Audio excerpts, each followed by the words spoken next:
The United States and Mexico will launch formal USMCA talks next month. U.S. Trade Representative Jamieson Greer set the date for the week of May 25th, following meetings with President Sheinbaum in Mexico yesterday. Greer also met with Mexico's Foreign Minister Marcelo Ebrard. This comes as a July 1 deadline for a 6-year review for the deal approaches. Meanwhile, Canada's chief trade negotiator to the United States says Canada is committed to the renewal of the agreement, and the government's focus is on getting a comprehensive solution, not a fast solution. But the Canadian government has made some very significant, I would describe them as concessions. There's a lot, the progress is coming. So far, it's being pocketed, and I think, it'll be important for us to see some mutuality in terms of the negotiating process. Today, Prime Minister Mark Carney unveiled the names of his new advisory committee on Canada-U.S. economic relations, made up of industry, union, business, and political leaders. The committee will meet for the first time on Monday, and it will be led by Minister LeBlanc, the minister responsible for Canada-U.S. trade, who joins me now. Minister, it's been a minute. It's good to see you, sir. Thanks for coming in today. I'm happy to be here, David. Thanks for inviting me. I want to start just sort of with a check of where things are in these talks, because we did see quotes, I think, attributed to Ambassador Huckster saying there's been no serious negotiations since October. Is that really the case? Nothing has happened since last fall? No, I wouldn't agree with that characterization. If Secretary Lutnick spends 45 minutes last week in a video meeting with me, if we're scheduling a meeting next week, if Janice Charette, who just was on the program, is talking to her counterparts, senior officials in the Trade Representative's office or the Commerce Department, Ambassador Mark Wiseman, very active here too. So these people aren't wasting their time. Right. If they didn't think it was serious, they wouldn't be available and engaged or requesting the meetings themselves if we weren't talking about serious issues or hoping to make serious progress. So we have a lot of work to do. Janice is right. We're not going to accept any deal. If we wanted to accept a bad deal, we could have done that months ago. We want to have a comprehensive deal that puts us in a better economic position than we're in tonight. Right. And we're prepared to do that work to get that deal. Yeah, I'm not saying the issues aren't serious and the ambitions aren't serious, but you can be setting up meetings and even have meetings, but not every meeting is a serious meeting or leads to serious discussion and progress, right? So has anything moved substantially or materially in the last, say, 5-6 months, certainly since Donald Trump kind of cut things off after the Ontario ads? So you're right. We were last fall, and maybe this Ambassador Hoekstra, I think, was referring to sort of the October after the Prime Minister's visit to the White House. Mm-hmm. We had a series of very intensive exchanges with the Americans, and we believe we were on the verge of finalizing a deal, particularly around steel, aluminum, and energy. The Prime Minister and the President had talked about what would then come next. And you're right, the President publicly instructed his negotiators, because of these ads that Ontario ran, not to continue those conversations. We got back to discussing with Ambassador Greer, who's leading the U.S. Trade Representative, who's responsible for the CUSMA review process. We got back to talking to him, I think probably over 2 months ago, about the things that we would do as part of this CUSMA review. Right. He said publicly, David, what he says to us privately, that he expects that there will be a trilateral arrangement between the three countries, like CUSMA is now, but they would have a series of sort of adjacent bilateral arrangements between the United States and Mexico, between Canada and the United States. There are different issues. Like side deals to CUSMA? Like, does CUSMA go away, or do you keep CUSMA and have side deals, like appendices, or deal with the sectoral issues, like the steel and aluminum tariffs on auto? That's exactly the right question. I think it's the latter, not the former, in the sense that CUSMA doesn't go away. Right. We're committed to a trilateral deal. The Mexicans are. We're obviously in close touch with the Mexicans as well. Secretary Ebrard, who you referred to in the introduction, is coming to Ottawa, Toronto, Montreal in May with a big business delegation from Mexico. Those conversations are very positive. I think there will be, and let's be clear, if the three countries don't agree to extend for 16 more years CUSMA by July 1st, the agreement doesn't go away. The agreement remains in effect for 10 years, and there's an annual review. So the July, and Ambassador Greer said this publicly, if he's not able to complete the work he wants with Canada and Mexico, this is Ambassador Greer saying this, he said it to us privately, by July 1st, we could come to an agreement with them in August or September or November. But the agreement remains in force. But there will be, to answer the last part of your very specific question, there will be clearly bilateral arrangements between the three countries.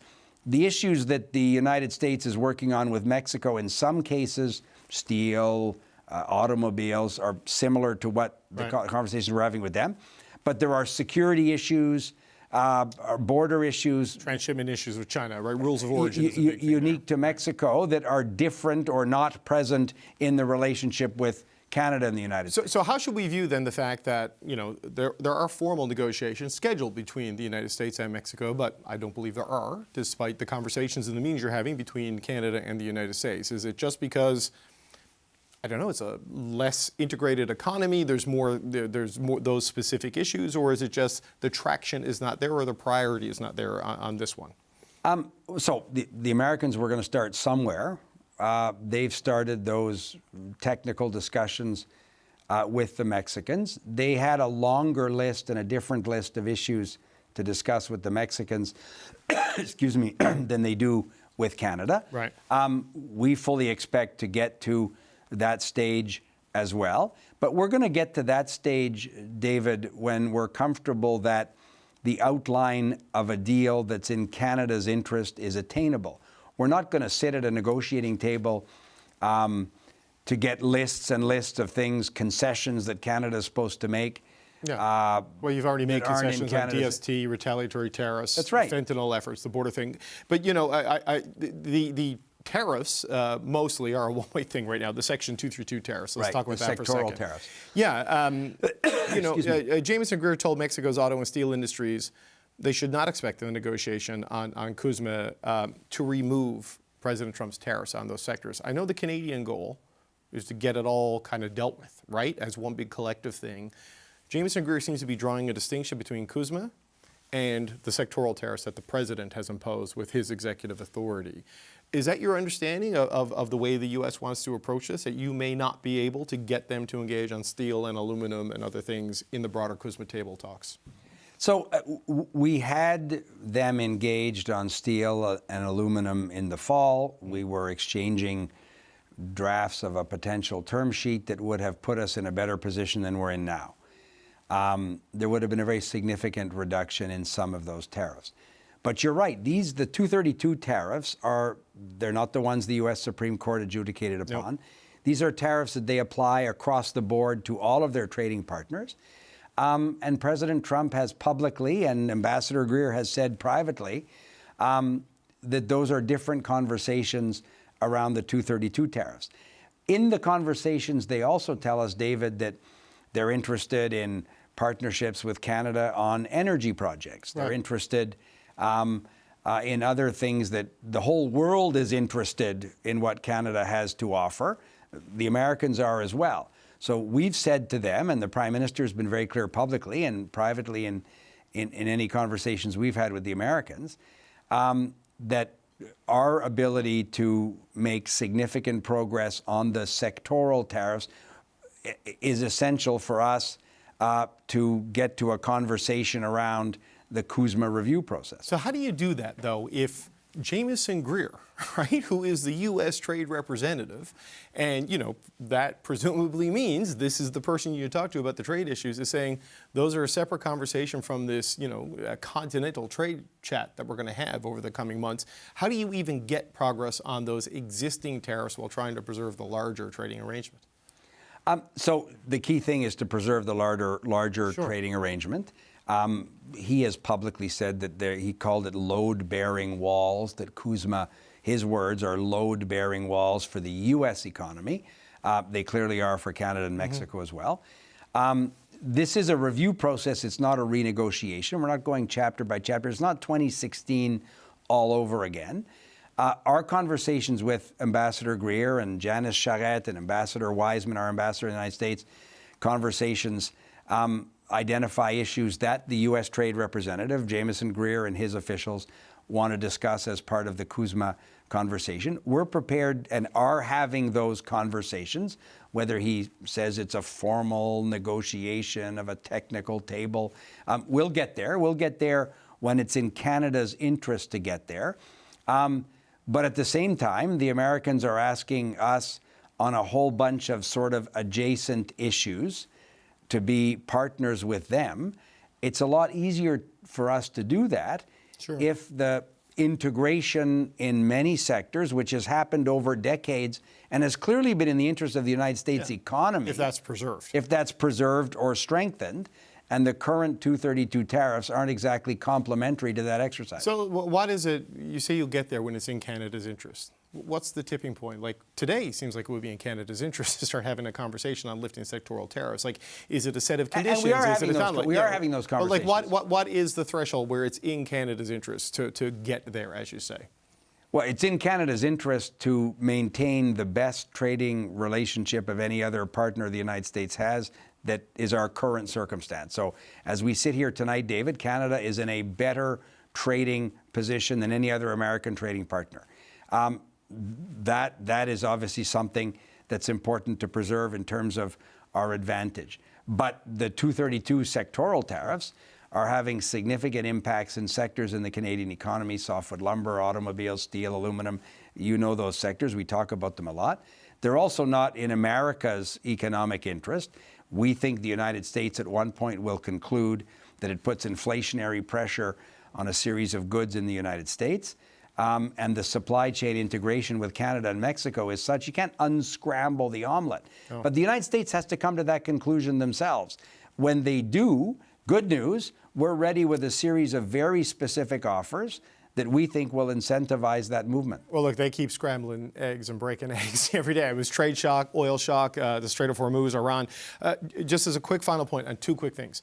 Rob Lance suggested, the Premier of PEI, that Pete Hoekstra had said to him, the U.S. ambassador, that he's not anticipating much change in supply management, which Premier Lance earlier on the show said he takes that just as the ambassador's opinion, not necessarily the formal position of the government of the United States, because we have heard things from President Trump about dairy access that would suggest supply management, from his point of view, is a target. Just what's your understanding of where things are with the Americans on their desire to change market access and supply managed sectors? And I don't know, Howard Lutnick's comments on Friday that we're a parasite, that to his delicate phrasing, that we suck off their economy to be wealthy. That's the delicate version, David, that we suck off their economy. We're just phrasing phrasing is difficult with this one in particular. You're from Newfoundland. Yeah. Well, you're from New Brunswick, so we're speaking a similar language. So David, first question, the Americans, we've been very clear with them. Parliament voted unanimously. We're not discussing renegotiating the supply management arrangement. So the good news is I actually believe the Americans believe us. They are not in these conversations identifying changes that they want in these sectors, because we've been very clear that that's not part of the conversation or the negotiation. So I think in that sense, Premier Lance, I wasn't part of that conversation yet with Ambassador Hoekstra, but it's consistent with my conversations with American counterparts. I saw Secretary Lutnick's comments reported on Friday. I've spent enough time with Secretary Lutnick in meetings, but even more privately. He has a dramatic way to phrase things. He participates in various fora in Canada. People are surprised by how he characterizes things. He can practice American politics the way he wants. The important thing for us is to maintain a constructive business relationship. It's in the interest of both countries to do that. So I take note of that too, smile like some people do. But the good news is we're scheduling a conversation next week, and we'll continue to do that work. And Howard Lutnick in private meetings is very constructive, is thoughtful, and I think we can work with him. Okay, Dominic LeBlanc, it's good to speak with you. Minister of Canada, U.S. Relations, thank you, sir, for coming in. Thank you, David. Well, Prime Minister.